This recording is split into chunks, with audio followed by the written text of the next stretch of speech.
इस खबर के प्रायोजक हैं जीवन ड्रॉप मिनरल वाटर, कुशवाहा भवन निकट पंजाब नेशनल बैंक, फाजिल नगर, जनपद कुशीनगर। हमारा संकल्प कि आपके स्वास्थ्य को बनाए बेहतर, अच्छी गुणवत्ता और अच्छी परख के साथ आधुनिक मशीनों से बना एक ऐसा मिनरल वाटर जिसके बूंद बूंद में है शक्ति। ऑर्डर करें कम दामों में बेहतर जल।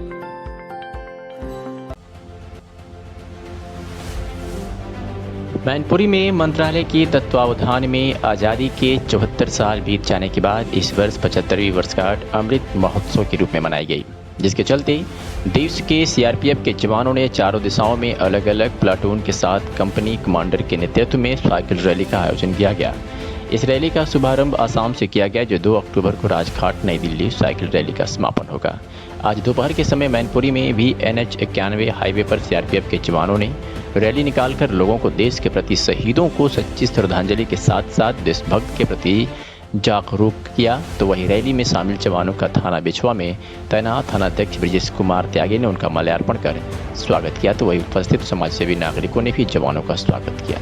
रैली में शामिल platoon commander officer BK Dubey media से रूबरू होते हुए उन्होंने मीडिया के माध्यम से क्या संदेश दिया, क्या कुछ कहा, जरा गौर से सुनिए। सर, आज ये आपने जो साइकिल रैली निकाली है, ये किस उपलक्ष्य में निकाली है, क्या पूरा मामला सर? गृह मंत्रालय के तत्वावधान में आज़ादी की 75वां वर्ष चल रहा है जी। पूरे देश में चारों कोनों से, पूरब, पश्चिम, उत्तर, दक्षिण, चारों दिशाओं से एक साथ साइकिल रैलियां निकाल करके राजघाट नई दिल्ली में 2 अक्टूबर को पहुंचने का निश्चय किया गया है। यह रैली जिसमें हम लोग चल रहे हैं, ये आसाम से निकली हुई रैली है सर।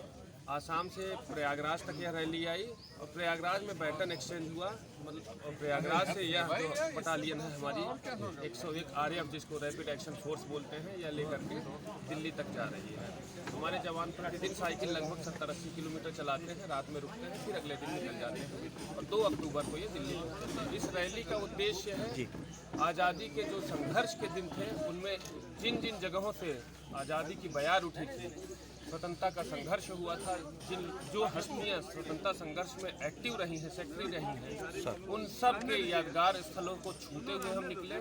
जो नई पीढ़ी है, छोटे बच्चे हैं, यंग जनरेशन है, उनसे मिलते हुए हम आए, उनके बीच में आज़ादी की संघर्ष के कहानियाँ बताएं, उनसे हम राष्ट्रगान उनके बीच में खड़े होकर के गाएं और जो आज़ादी का एक संघर्ष का जो दास्तान है वो लोगों के मन से कहीं कहीं विस्मित होती जा रही है, फिर से जिंदा करें। जिस तरह से रामचरितमानस और महाभारत की कहानियाँ पढ़ के हम भगवान राम और कृष्ण जी को याद करते हैं, उसी तरह से आज़ादी के संघर्ष की कहानियाँ याद करके हम अपने आज़ादी के संघर्ष के दिनों को याद करेंगे सर, और उसी को साकार हम लोग कर रहे हैं। सर, अगर जो बात की जाए तो ये कहाँ से शुरू है इसका रैली का? यह रैली जोरहट आसाम से चल रही है और ये दिल्ली तक जानी है, राजघाट तक। उसी तरह से 3 अन्य रैलियां कन्याकुमारी से निकली हैं, एक जम्मू से निकली है और एक साबरमती आश्रम से। सर, इस बीच में जो रास्ते में जो कई एक पड़ाव आपको मिले होंगे, तो सर जनता का क्या मतलब जो ना मिलता है और पुलिसकर्मियों का कितना सहयोग मिलता है आपको?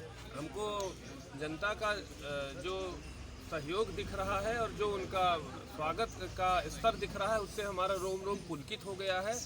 एक फौजी को अगर उसकी सिविल जनता के द्वारा इस तरह का सहयोग मिले तो देश की सीमाएं कभी दुश्मन की नज़र में नहीं आ सकती हैं और हम बहुत जो अपेक्षा थी उससे ज़्यादा पा रहे हैं और मैं इसके लिए सभी को साधुवाद देता हूँ। सर, जनता के लिए क्या मतलब शासन है, क्या कहना चाहिए? जनता को हम यही संदेश देना चाहते हैं कि आप निश्चिंत होकर के अपना काम करें, सीमाएं